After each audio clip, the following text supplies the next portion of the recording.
Hi everyone, today we do Cambridge A-Level Further Maths Paper 2 for Pure Maths 2. The syllabus code is 9231, variant 1 from the May-June 2025 series. And we go for question 6 now.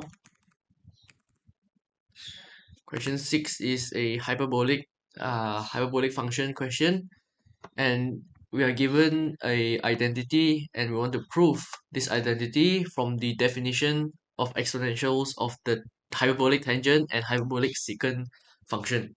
Okay, so first of all, let's recall the basic hyperbolic sine and hyperbolic cosine. They are just the exponential minus the negative exponential divided by 2, and the hyperbolic cosine, that's the addition of the two exponentials divided by 2. So from this definition, we have a hyperbolic tangent.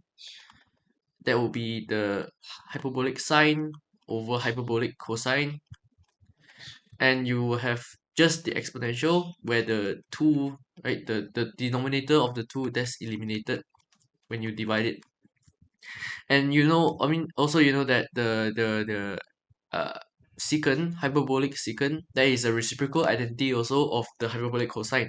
So there is 2 over the addition of the exponentials. Now, on the right hand side, we have um, the hyperbolic secant squared. So we know that's just this one squared.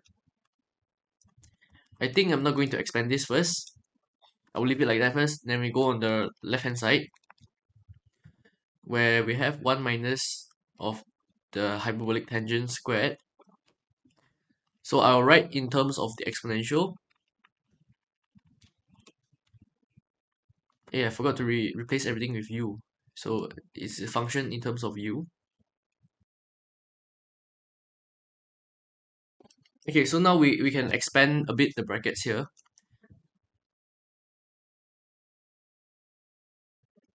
Okay, the denominator of the hyperbolic tangent, I'm not going to square it first. I'm just going to leave it like that. Maybe it'll be easier to factor later on. But now I'm going to combine the two fractions into one. So make it a common denominator. Okay, I'll make it a common denominator like that. And then I'm going to expand this one on top. Okay, I mean the expansion is just a quadratic expansion, so you should be able to do that very easily. But now we're able to see that this e to the power of 2u and the negative e to the power of 2u, that cancels off, as well as we have this e negative 2u and e negative 2u that cancels out. So all we're left with on the numerator, we only have 2 plus 2, that is 4, which is, I write it as 2 squared. And then on the bottom we have this, which is exactly the same form as our secant, hyperbolic secant squared. So we just say this equals to the right hand side, and therefore it's shown. So there's, we have shown the first identity here. Now we go for the second part B. We want to take the derivative with respect to t of inverse hyperbolic secant t, and we want to show it is equal to this expression. Okay, so first let's assign, there's a few different ways of doing this. You can go towards the definition or of the inverse secant in terms of the logarithm or the exponential, but I think I will use the implicit differentiation method first. Yeah, I'll use the implicit differentiation. So I will assign uh, um, a variable of something equals to the secant inverse hyperbolic t, which will therefore make right, secant of hyperbolic secant of y, that will be equal to t. Then now we can take the derivative of this, and also on the right hand side. Okay, the t derivative of t, that's just 1, and this, we know y is a function of t. That's what we have assigned. Okay. So we need to do this with the chain rule also. Secant, I mean the hyperbolic secant of y, I can also rewrite it as the hyperbolic cosine to the power of -1, the reciprocal. Okay, in terms of this reciprocal, now it's easier for me to use the chain rule to differentiate this hyperbolic cosine function. So first we just differentiate using the power rule. So we bring down the power, hyperbolic cosine, and we take away 1 from the power, so -2. Then we take the derivative of the inside, we multiply the derivative, and the derivative of hyperbolic cosine, that is just hyperbolic sine. The formula sheet. So we have hyperbolic sine. Lastly, we need to take the derivative in terms of t also. So that will be just dy dt. Then we equate it to 1 on the right hand side. So dy dt is something we want to find, right? Dy dt, because y we already set it as our desired function to take the derivative. So the derivative of secant inverse hyperbolic t, that is just dy dt. So we isolate that on the left hand side. Then we have hyperbolic cosine square, negative hyperbolic cosine squared over hyperbolic sine squared, hyperbolic sine, which I can convert into negative cosine hyperbolic over tangent hyperbolic. Right, now we have dy dt in terms of y. Okay, so but we want to make this in terms of t, like this one, in the form that the question presents us. So in fact, we have the relation that we already assigned in the first place, which we know that y is the inverse hyperbolic secant of t, and we also know that hyperbolic secant of y equals to t. So with this also, we know that the hyperbolic cosine, that's the reciprocal, so 1 over t. And this tangent, hyperbolic tangent, we just proved one of the identity just now, that hyperbolic tangent squared equals to, or 1 minus hyperbolic tangent squared equals to the hyperbolic secant squared. So from part A, we know that this one is true.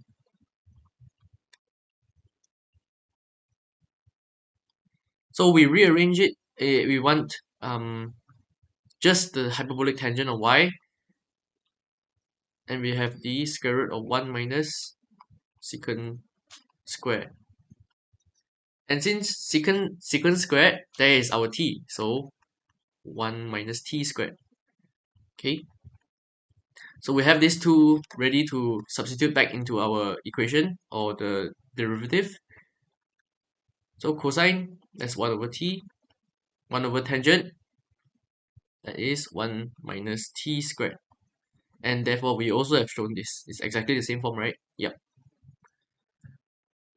Moving to part C, it's also given that we have a parametric, some parametric function here where x is the inverse hyperbolic tangent of t and y is the t multiplied by the inverse hyperbolic secant of t. And we want to show that the derivative is in this form. Okay.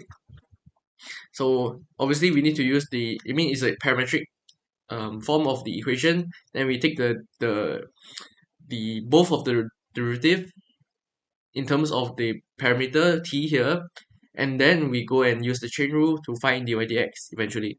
So first, let's take the dy dt. So it's a product, and we have to use the product rule. So I'll differentiate t, that's just 1. Then I'll leave the inverse hyperbolic secant, and I will leave the t, but then the hyperbolic secant, we have just proved it. Yeah, we have just shown that this is true.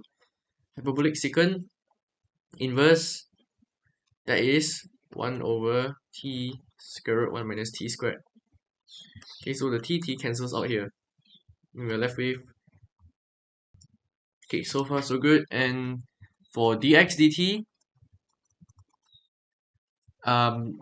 I think we can just look up from the table, right? Inverse hyperbolic tangent, there's 1 over 1 minus x squared, or in this case t squared. Okay, that's the variable we're differentiating with respect to. Alright, so our dy dx will be dy dt and dt dx. So this is the chain rule. So dy dt secant inverse 1 over square root 1 minus t squared multiplied by the reciprocal of dx dt, which is just 1 minus t squared. Okay, so this 1 minus t squared divided by the square root. Okay, we have power 1 and then 1 minus t squared. Square root is the power of half. So this one 1 over 1 over the power of half. So we just get the power of half, which is a square root of 1 minus t squared. Again, we have shown. Okay, shown. I missed out on negative here. This is supposed to be minus, right? The here, okay, I make it in red. Here we have a negative. So all the signs here, here, here, here, should be negative. So I'll go ahead and change that. Now part D, now we want to find the second derivative. Okay, so not finished. We need to find the second derivative. So if you recall, this is still a parametric function. This is just dy dx. So when we take the derivative of this function, that will be the derivative in terms of t. So but for dy, the second derivative, d square y dx squared, we need to make something or another chain rule to fix that. So we only can take the derivative in terms of t of the first derivative, dy dx. And to get rid of the t, dt, we need to multiply again by dt dx. Okay, so let's first find the derivative of dy dx in terms of or with respect to t. So this first term of 1 minus t squared and secant inverse, I need to use the product rule for that. So I will differentiate the t squared term first, which is just negative 2t, and I will leave the hyperbolic inverse secant. And then I will add 1 minus t squared, I'll leave the first term, and I differentiate. Okay, the inverse hyperbolic secant, which again we have proven here, which is that one. So 1 over t, negative 1 over t, 1 minus t squared. Okay, don't forget the negative.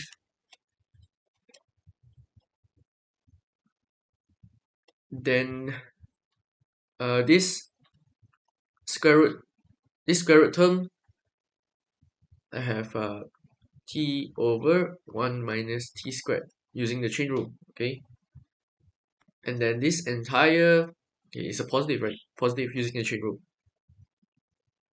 Yeah, this entire thing you need to multiply with dt dx, and that's the reciprocal of where dt dx, here dx dt. So again, we multiply with 1 minus t squared.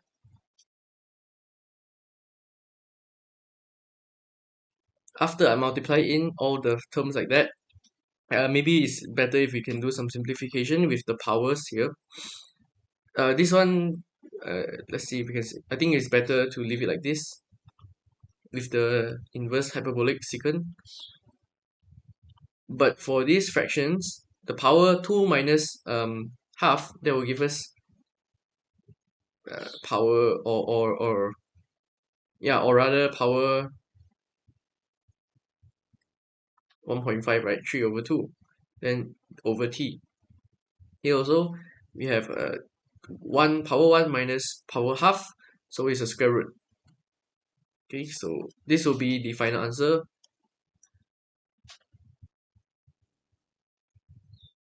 Alright, of is, yeah, this giant, quite a long hyperbolic calculus question.